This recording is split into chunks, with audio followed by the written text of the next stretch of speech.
এরপর আল্লাহ বললেন হুয়াল্লাহুল খালিকুল বারিউল মুসাউবির। মুসাউবির মানে হচ্ছে আকৃতি দাতা। কি দাতা? সবাই বলে না কি দাতা? আকৃতি দাতা।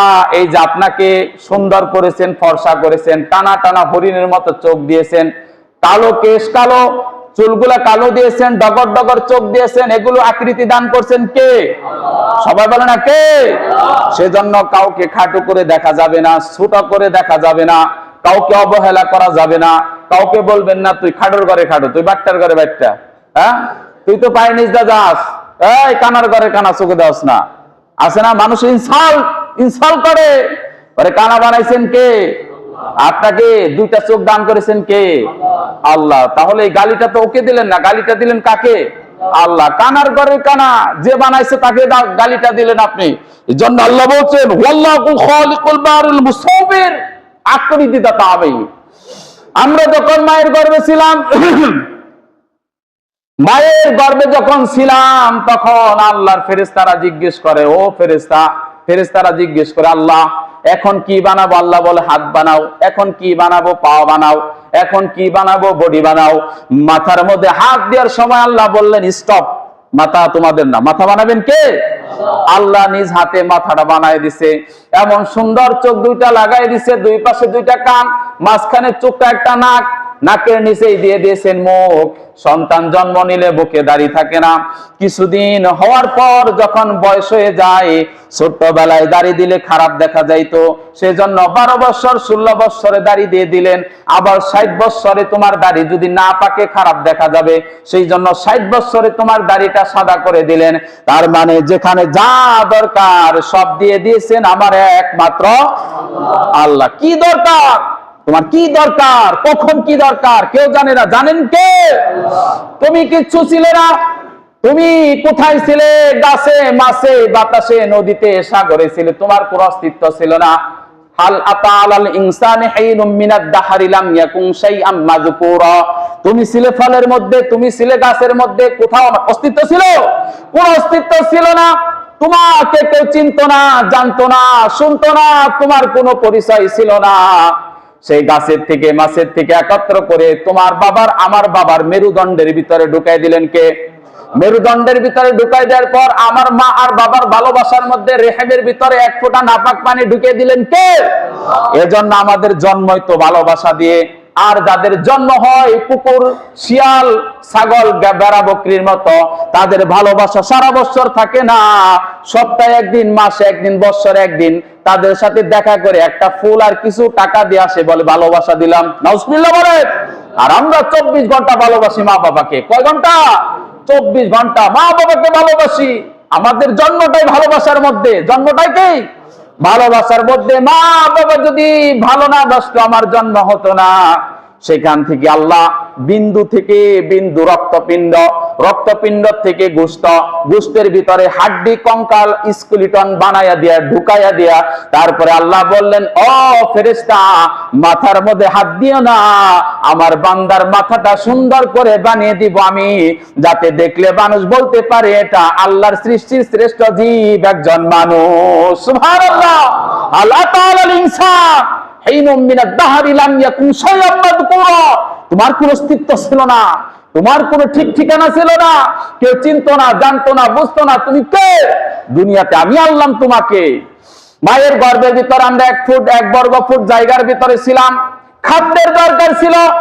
মায়ের মিনিস্ট্রেশন বন্ধ করে আমাদের নাভির সাথে কানেক্ট করে খাবারের যোগান দিলেন কে? বলতে লজ্জা করে। খাবারের যোগান দিলেন কে?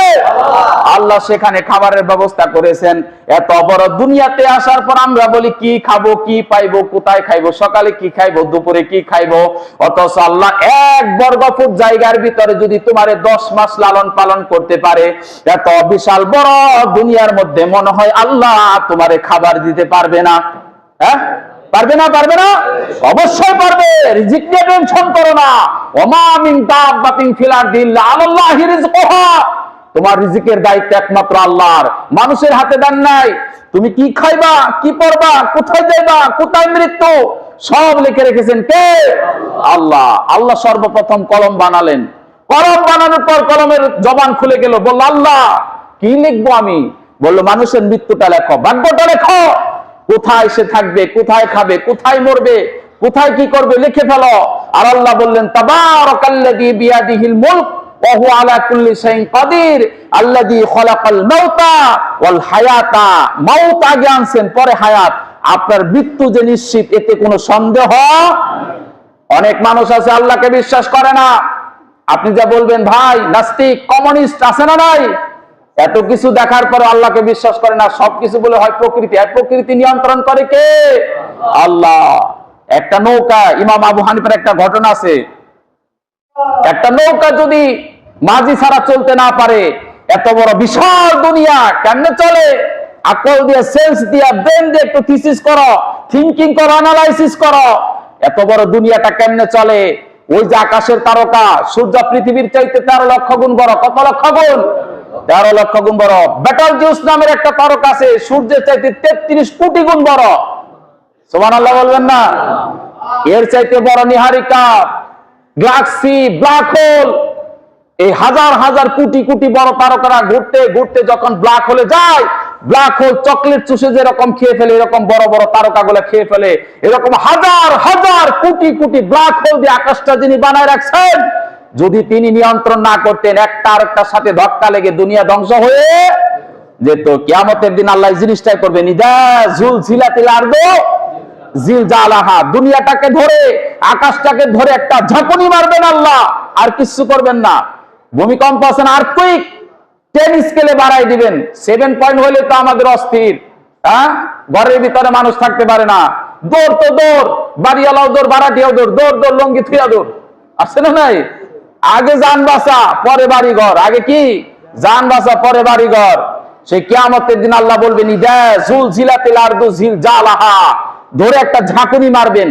সেদিন এই আকাশের নক্ষত্রগুলা ছিটকে ছিটকে জমিনে পড়তে থাকবে। ইদা সামাউ ফাতারাত ওয়া ইদাল কাওয়াকিবু তাসারাত। কাওয়াকিবু তাসারাত, আকাশের নক্ষত্রগুলা ছিটকে ছিটকে জমিনে পড়তে থাকবে। এত কিছু দরকার নাই তো। এই দুনিয়ার মধ্যে খালি একটা তারকা উপরে থেকে ফালাই দিবে, শেষ। সব কি শেষ। এজন্য এত কিছু হওয়ার পরও নাস্তিক কমিউনিস্ট তাদেরকে বলবেন, ভাই কোরআনকে বিশ্বাস করা, আর এটা তো মুহাম্মদের চটি গল্প। নাউজুবিল্লাহ বলবেন না? কোরআনকে বিশ্বাস নাই, আল্লাহকে, unseen is nothing, there is no God, যা দেখি না তা বিশ্বাস করি না। আল্লাহকে দেখা যায় না, কিসের আল্লাহ কিসের কি বিশ্বাস করে না। ভাই নবীকে বিশ্বাস করো, আরে না, মৃত্যুকে বিশ্বাস করো। দীর্ঘ একটা নিঃশ্বাস ছেড়ে বলবে, ভাই এইটার থেকে বাঁচার মতো ক্ষমতা কারোর নাই। নাস্তিক যতই হোক, এইটা মেনে নিতে হবে, কারণ পৃথিবীতে কেউ চিরস্থায়ী নয়। চিরস্থায়ী একমাত্র কে? আল্লাহু লা ইলাহা ইল্লা হুয়াল হাইয়ুল কাইয়ুম। তিনি একমাত্র চিরস্থায়ী, আর কেউ চিরস্থায়ী না। এজন্য আল্লাহ বলছেন, দেখেন, ওয়া হুয়াল খালিকুল বারিউল মুসাওবির, আকৃতিদাতা একমাত্র আল্লাহ। কাউকে বেটে বলে ডাকবেন না, অন্ধ বলে ডাকবেন না। তুই কালার ঘরে কালা, এমন কালা, জয়মা কালী দেখা যায়, আছে না নাই? ইনসাল করে, ধরে জয়মা কালী, এত কালার কালা। আরে ব্যাট্টার ঘরে ব্যাট্টা, বাট্টু তুই বাট্টু, এইগুলো বলা যাবে না, কারণ এগুলো বানাইছেন কে? আল্লাহ। আব্দুল্লাহ ইবনে মাসউদ রাদিয়াল্লাহু তাআলা আনহু এক সময় খেজুর গাছে উঠলেন। কোথায়? খেজুর গাছে ওঠার পরে বাতাসে লঙ্গিটা একটু উঁচু করলেন। উঁচু করার পর তার পা গুলো ছিল খুব চিকন, খুব চিকন ছিল। সবাই হেসে দিল, হে আব্দুল্লাহ ইবনে মাসউদ, তার পা তো ল্যাংড়া। সবাই হেসে দিল। বিশ্বনবী বললেন, থামো, এই আব্দুল্লাহ ইবনে মাসউদের পা দেখে তোমরা হাসো, কিয়ামতের দিন এই দুইটা পা উহুদ পাহাড়ের চাইতেও দামি হয়ে যাবে। সুবহানাল্লাহ। কার মাথায় কি ব্রেন দিয়েছেন একমাত্র জানেন কে? ওমা উতিতুম মিনাল ইলমি ইল্লা কালিলা, তোমাদেরকে সামান্য নলেজ, কিঞ্চিত একটু জ্ঞান দিয়ে বানাইছি। এই জ্ঞানের পরিমাণ যদি হাজার হাজার টন নিয়ে একটা বিমান আকাশে উঠতে পারে, তাহলে যার কাছে বিশাল সমুদ্র পরিমাণ জ্ঞান, আল্লাহু আলাম, আল্লাহর কাছে কত জ্ঞান আছে, মানুষের জ্ঞান এটা ধরা সম্ভব না। এজন্য কাউকে ইনসাল্ট করবেন না। অমুকে খারাপ, তমুকে খারাপ, অমুকে ল্যাংড়া, কানা, নাক বেঁকা, ঠোঁট বেঁকা, হাই কি বানাইছে, এটা আমাদের মা বোনদের বিরুদ্ধে, মা বোনদের কাছে একটু বেশি, মা বোনদের কাছে কি একটু বেশি। কি কসলো বুবু, হাই রে হাই, কি কুচ্ছির কুচ্ছি, হ্যাঁ, অন্ধকারে লাইট মারলেও দেখা যায় না, আছে না নাই? এরকম কথা বলে না। এগুলো বানিয়েছেন কে? আল্লাহ। আমরা যখন জান্নাতে যাব, আমাদের বয়সটা হবে 35 থেকে 40, দাড়ি থাকবে না, গোঁফ থাকবে না, কোনো লোম থাকবে না, কোনো মানুষ কালো থাকবে না, সবগুলা পূর্ণিমার চাঁদের চাইতে সুন্দর করে বানিয়ে দিবেন কে? আল্লাহ।